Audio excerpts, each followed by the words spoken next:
നമസ്കാരം. നിലമ്പൂരിൽ ആര്യാടൻ ഷൗക്കത്ത് വിജയിച്ച പശ്ചാത്തലത്തിൽ അവിടെ വലിയ തോതിലുള്ള ആഘോഷ പരിപാടികളാണ് ഇപ്പോൾ നടക്കുന്നത്.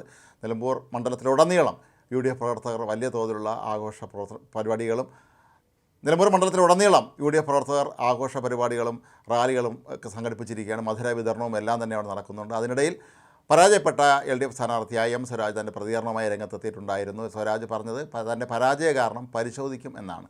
തങ്ങൾ വർഗീയ മതശക്തികൾക്ക് ഒപ്പം നിന്നിട്ടില്ല, അവരുടെ കൂട്ടുപിടിക്കാതെയാണ് തങ്ങൾ തിരഞ്ഞെടുപ്പ് മത്സരിച്ചത് എന്നൊക്കെയാണ് ഇപ്പോൾ സ്വരാജ് വിശദീകരിക്കുന്നത്. മാത്രമല്ല, തൻ്റെ പരാജയം ഈ സർക്കാരിൻ്റെ പ്രവർത്തനങ്ങളോടുള്ള ജനങ്ങളുടെ അതൃപ്തിയാണ് സൂചിപ്പിക്കുന്നത് എന്നുള്ള കാര്യവും അദ്ദേഹം തള്ളിക്കളഞ്ഞിരിക്കുകയാണ്.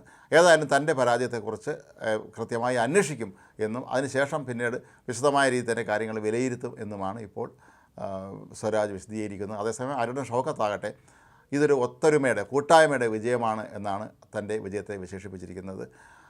എന്നാൽ M. സ്വരാജിനെ സംബന്ധിച്ച് വലിയൊരു നാണക്കേടായി മാറുന്നത് അദ്ദേഹത്തിൻ്റെ സ്വന്തം പഞ്ചായത്തായ പോത്തുകല്ലിൽ പോലും അദ്ദേഹം പിറകിലോട്ട് പോയി എന്നുള്ളതാണ്. സ്വന്തം ബൂത്തിൽ പോലും അദ്ദേഹത്തിന് മുന്നേറാൻ കഴിഞ്ഞില്ല എന്നുള്ളത് സ്വരാജിനെ സംബന്ധിച്ചും CPM സംബന്ധിച്ചൊക്കെ തന്നെ വലിയൊരു തിരിച്ചടിയായി മാറിയിരിക്കുകയാണ്.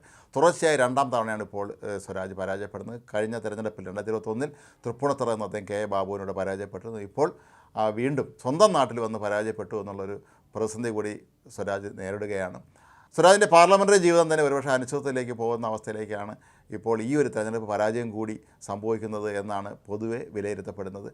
ആദ്യം സ്വതന്ത്ര സ്ഥാനാർത്ഥിയാണ് നിർത്താൻ CPM തീരുമാനിച്ചിരുന്നത് എങ്കിൽ പിന്നീടാണ് പാർട്ടിയുടെ തന്നെ പ്രധാന നേതാവായ സംസ്ഥാന സെക്രട്ടേറിയറ്റ് അംഗമായ M. സ്വരാജിനെ സ്ഥാനാർത്ഥിയാക്കാൻ തീരുമാനിച്ചു. ഇതിലൂടെ തങ്ങൾക്ക് മണ്ഡലം നിലനിർത്താൻ കഴിയുമെന്നൊക്കെയാണ് CPM വിശ്വസിച്ചിരുന്നത്. മാത്രവുമല്ല, മുഖ്യമന്ത്രി പിണറായി വിജയൻ 4 ദിവസത്തോളം ഇവിടെ തമ്പടിച്ച് പ്രചരണം നടത്തിയിരുന്നു. CPM സംസ്ഥാന സെക്രട്ടറി MV ഗോവിന്ദനെ കൂടാതെ CPMൻ്റെ മന്ത്രിമാരും അവരുടെ പ്രധാനപ്പെട്ട എല്ലാ നേതാക്കന്മാരും അവിടെ തന്നെ ഉണ്ടായിരുന്നു.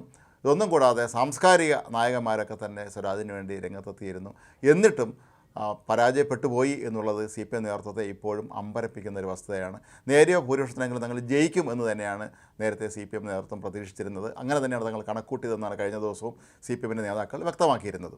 ഏതായാലും ഈ ഒരു തിരിച്ചടി സർക്കാരിനെ സംബന്ധിച്ചിടത്തോളം വലിയൊരു പരീക്ഷണ ഘട്ടത്തിലേക്ക് അവരെ എത്തിക്കും എന്നുള്ളത് ഉറപ്പാണ്. കാരണം ഇനി നടക്കാനിരിക്കുന്ന നിയമസഭാ തെരഞ്ഞെടുപ്പിലും തദ്ദേശ ഭരണ തെരഞ്ഞെടുപ്പിലുമൊക്കെ തന്നെ ഇത് ആവർത്തിക്കുകയാണെങ്കിൽ, അതായത് ഭരണവിരുദ്ധ വികാരം സംസ്ഥാനത്ത് ഉണ്ട് എന്നുള്ളത് അതിൻ്റെ സൂചനയായി ഈ ഒരു പരാജയത്തെ കണക്കാക്കാമെങ്കിൽ ഭാവിയിൽ അത് CPMന് വലിയ തോതിലുള്ള ദോഷം ചെയ്യും എന്നുള്ളത് 100% ഉറപ്പാണ്.